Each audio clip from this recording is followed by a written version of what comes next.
Se hoje fosse a final da Libertadores, ele seria o teu titular também? Fernanda Maia, o Everton Cebolinha é um jogador que já brilhou com a camisa da seleção brasileira e campeão de Copa América. E foi o principal jogador do Brasil naquele título, inclusive. O Everton Cebolinha sai do Brasil como campeão de Libertadores, como ídolo do Grêmio. Ele vai para o Benfica, não consegue se firmar tanto, até por uma questão também de posicionamento. Colocam ele para jogar na ponta direita, se não me engano, até o Jorge Jesus, exatamente.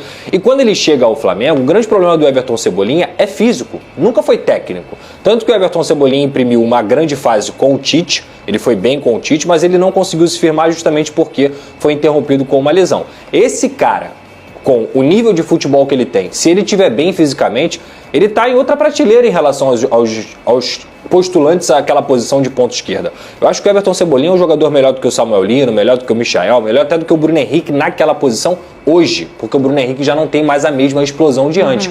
Então, cara, ele é muito técnico, ele finaliza bem, ele tem qualidade, ele é inteligente, ele não sente jogo grande. Eu sempre gostei do Everton Cebolinha e acho que pra mim essa oportunidade de jogar no sábado 100% e ele cada vez ganhando mais ritmo, cada vez mostrando o jogador que ele é, o Flamengo vai ganhar um baita de um reforço para essa final. Sobre o Cebolinha, vale mencionar, eu estava vendo os números dele depois desse jogo, ele tem 34 jogos na temporada.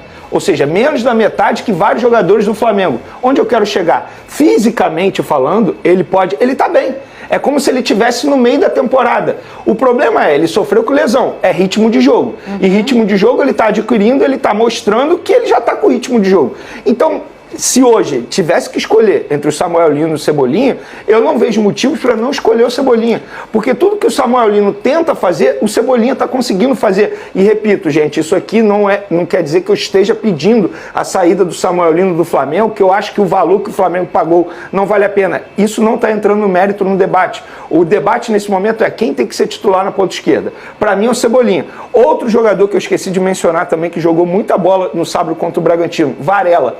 A diferença quando o Royal joga e quando o Varela joga é outra. E também não é uma crítica ao Royal dizendo que eu quero que ele saia do Flamengo. É mais adaptado, né? O Varela tá adaptado, exato. Olha só quanto que o Varela sofreu até ele viver esse bom momento com a camisa do Flamengo. Vários torcedores queriam a saída do Varela num passado recente. Então, assim, tudo é tempo. Tem que dar tempo ao Emerson Real para ele se readaptar. Existe essa questão do tempo na lateral do Flamengo. Óbvio. O Wesley foi a mesma coisa. A mesma coisa. Até o próprio Rodinei foi a mesma coisa. E agora está acontecendo com o Emerson Real. Só que a gente precisa comentar o momento. E tem uma Libertadores batendo a porta. Quem eu escolheria? Obviamente o Varela, jogou muita bola. E sobre o Jorginho, tem uma diferença também. Ele é cobrador de pênalti. Dificilmente ele perde um pênalti. Isso faz total diferença. Ele chama a responsabilidade. Por exemplo, na final da Libertadores, pode ir para disputa de pênalti. Vamos colocar aqui ele na é um tela cara que... o Jorginho, ele bate de uma forma, né, Pedrosa e Venê? Bem diferente, né? Ele pula, né? Ele dá um saltinho. Sabe como ele começou com isso? Como, uma curiosidade. Nos tempos de Nápoles, um clube italiano que ele atua, ele estava brincando pós-treino, aquelas brincadeiras que rola com desafio, jogador com goleiro, quero ver você pegar. Aí ele, numa brincadeira, ele bateu desse jeito, aí o goleiro foi e brincou com ele, esse pessoal brincou, como assim? Como que você fez isso? Aí ele foi e fez de novo. Aí a galera falou, por que você não faz isso nos jogos? Aí ele começou a fazer e a partir de então ele só bate desse jeito. E aí com o pé de apoio no ar... Não dá direção pro goleiro, o negócio fica difícil, hein, Pedrosa? Fica, porque ele aguarda até o último momento para poder escolher o canto que ele vai bater, e é justamente isso que você falou. Hoje os goleiros, eles conseguem estudar através de vídeos, através de monitoramento até da preparação de goleiros, qual é o posicionamento que esse cara faz, quantas vezes ele bate num canto, quantas vezes ele bate no outro, como é que o braço dele está posicionado para a batida aberta ou a batida no canto cruzado, e também essa questão do próprio pé de apoio. Quando ele pula, você não consegue ler o braço e você não consegue ler nem a perna. Então ele espera o goleiro cair, escolher o canto e bate no outro. Jorginho joga muito. Joga muita bola e essa precisão e a concentração também. A gente vê que o pênalti não é só o gestual, a base técnica, né? O quanto você treinou, o quanto você é capaz. Tem jogadores que têm mais facilidade, estou falando do gesto técnico. O pênalti é muito mental, né? Você pode ser perfeito, mas Se você não for pra bola com a cabeça boa, você vai perder. E o Jorginho tem um nível de concentração, a gente vê até pelo semblante nele, que é impressionante, uma experiência, tudo, né, Venê? Inclusive o espírito dele também é importante, porque eu acho que faltava isso em muitos jogadores do Flamengo. Encarar o jogo como ele tem que ser encarado. Chamar a responsabilidade, vibrar mesmo. E ele vibra o tempo todo. Totalmente diferente. E também não é uma crítica a outros jogadores, mas eu acho que isso é importante. Um ou outro atleta tem que ter isso em campo. Foi assim contra o Palmeiras, foi assim também contra o Red Bull Bragantino. E sobre cobrança de pênalti, ele bateu o primeiro pênalti dele com a camisa do Flamengo contra o Neuer, no Bayern de Munique. Ele pegou a bola, ele tinha recém chegado ao Flamengo, ele pegou a bola e falou, eu vou bater. E bateu muito bem, tanto é que converteu. É que se tratando de Jorginho, quem tem medo do cobrador... É o goleiro. É o goleiro. É verdade. Não é o contrário. E quem faz mais falta, ele ou o Pedro? Jorginho ou Pedro? Pra engrenagem do Flamengo, quem faz mais falta é o Jorginho. Você também acha, Venê? Eu falei isso 15 dias atrás e esse jogo pra mim só confirmou isso. Acho que o Pedro decide o jogo. É isso, mas eu penso o seguinte, o Felipe Luiz ele aprendeu a jogar sem o Pedro, porque ele foi obrigado. Ele ficou 7 meses sem o Pedro. Sem o Jorginho ele não aprendeu. Quando o Jorginho ficou fora antes daquela data FIFA, o Flamengo sofreu. E agora, quando ele ficou fora, o Flamengo sofreu de novo. Então, assim, a gente viu em campo que o Jorginho faz muita falta. E como o Flávio Vinick disse no VT, o Flamengo já pode ser campeão brasileiro amanhã, minha gente, no jogo contra o Atlético Mineiro, lá na Arena do Galo. Para isso, o Palmeiras precisa perder para o Grêmio. Se o Palmeiras perder, ele fica com 70 pontos. E o Flamengo vencendo vai a 77. Olha só, e aí o Palmeiras que não venceu o Fluminense. E aí o Abel falou um negocinho, Pedrosa. Abel que é o treinador do Palmeiras. Vamos escutar o Abel. Será que ele já entregou os pontos? Cadê? Até hoje lutámos pelo título e perdemos-lo. Não é eu perdi, perdemos-lo como equipa. Acho muito difícil ter energia, até porque depois da Libertadores, do jogo que tens a seguir, são 2 dias a seguir. Mas temos aí, não adianta dizer, acho que devemos canalizar a nossa energia agora para aquilo que é o próximo sábado. Temos um jogo a meio de semana, vamos prepará-lo da forma que acharmos que é melhor, mas acho que o campeonato está entregue e na altura certa iremos falar aquilo que foi este campeonato brasileiro.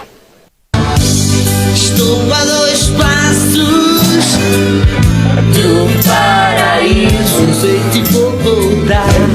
Estou a 2 passos. Não sei se eu vou voltar, essa parte é boa. Na minha vez, o Cristo fecha o braço. A tua vez era... mental fraco. Pipocou. E pipocou. Aí o Abel falava, olha, o time do Abel não perde pra ninguém. E eu lá, correndo, sabe? Já são 4 jogos sem ganhar, Abel. Parece o Vasco. Mas tu acha que ele entregou os pontos ali, ô Pedrosa? Assim mesmo. 2 tiros nas costas. O campeonato não acabou. Pedrosa. O campeonato está aberto. O treinador que é conhecido como motivador.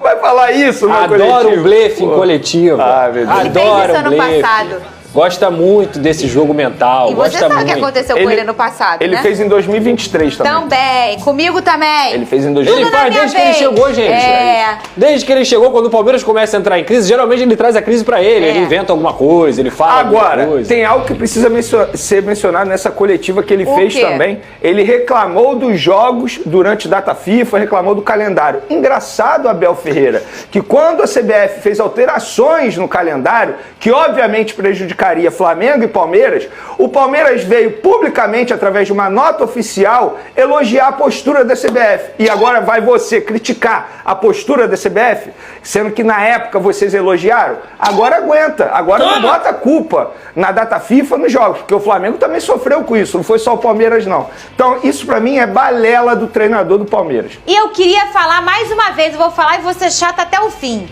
No ano passado, ninguém estava preocupado comigo. Que eu tava jogando os 2, que eu tava brigando pelos 2, depois eu fui correndo pro Mundial, o Botafogo, aí todo mundo, o Botafogo, olha aí o Botafogo piorou, ih meu Deus, vai pipocar de novo. Agora tá aí, o Palmeiras tá cansado. O Abel adora reclamar quando tá só no pé dele. Quando tá no pé do outro, tá tudo certo, né? É igual erro de arbitragem. Aí erram pra ele, o bichinho virou, né? Meu Deus do céu. Quando não é pra ele, ó, biquinho de lacre. Né, ô Pedrosa? Agora ele falou perdemos-lo. Perdemos-lo. Agora é perdemos. Eu acho que isso aí é nitidamente estratégia para mudar o foco e para ninguém ficar falando das péssimas atuações do Palmeiras. Claro porque a atuação do Palmeiras contra o Fluminense foi terrível. Foi terrível. E contra o Vitória também. E contra o Mirassol também. Também, exatamente. E contra o Santos também. Olha aí, com gol marcado no jogo contra o Bragantino, o Bruno Henrique empatou com o Cano como o terceiro maior goleador do novo Maracanã. Tá aí na tela, olha aí a arte, artilheiros do novo Maracanã. O Pedro tem 104 gols, o Gabigol em segundo com 82 gols. O terceiro é o Cano e o Bruno Henrique com 63. Os dois já na briga ainda, né? Os dois jogando no Maracanã, o Cano com menos oportunidade, mas está em atividade ainda. E o Arrascaeta em quinto com 56 gols. O número do Pedro impressiona. Mas ele é um goleador e ele era do Flu também, né? Sim. Ele tem aí o Flu e o Fla dentro desse número, né, Pedrosa? Sim, eu acho que ninguém vai chegar no Pedro, não. A não ser que o Gabigol volte pro Flamengo e comece a fazer gol, que eu acho que é muito impossível nesse momento. O Arrascaeta é o dobro de gols praticamente, difícil chegar, mas o Pedro para mim é um cara que já tem um número expressivo, mais de 100 gols, muito difícil que alguém consiga passar o Pedro. Ao mesmo tempo, isso também dá toda a moral pro Bruno Henrique, que é um cara que jogou boa parte da carreira dele como ponta e só agora ele joga como centroavante, ter 63 gols. É gol pra caramba. E a torcida do Palmeiras ficou revoltada, sabe com quem? Com o Fábio, coitado. O que o Fábio tem a ver com isso, Cris? Saiu xingando. Fala, nação rubro-negra. Hoje trago uma notícia que certamente vai mexer com o coração de muitos torcedores. Um dos principais nomes do elenco atual do Flamengo, o Meia de la Cruz, está com os dias contados no clube. Isso mesmo. O novo de la Cruz, como muitos chamam pela expectativa de seu futebol e pelo investimento feito, pode estar de saída do Mengão. Segundo informações do jornalista Antônio Carlos, as conversas entre o staff do jogador e a diretoria do River Plate já estão em andamento e avançam rapidamente nos bastidores. O clima dentro do clube carioca não é mais o mesmo, e o atleta, que chegou com muita moral, não conseguiu render o esperado dentro de campo nas últimas partidas, o que acabou gerando certo desconforto interno. Ainda segundo fontes ligadas ao clube, de la Cruz já teria manifestado o desejo de retornar ao futebol argentino, onde se sente mais à vontade, mais valorizado e com mais confiança para desenvolver seu estilo de jogo. No Flamengo, a pressão da torcida e a concorrência no meio-campo dificultaram sua adaptação, e tudo isso pesou na decisão. A diretoria rubro-negra, que até tentou segurar o atleta, já vê a saída como algo inevitável e negocia os termos da transferência para minimizar os prejuízos financeiros. O River Plate,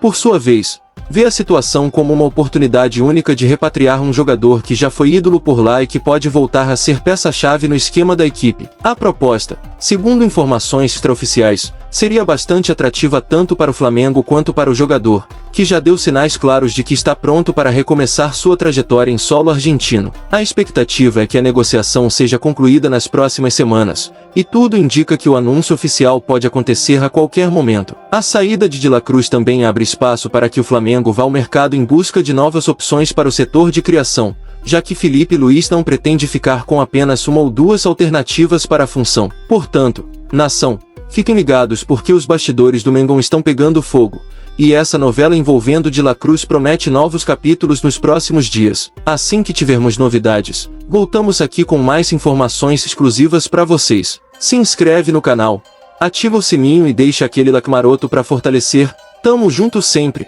Saudações rubro-negras.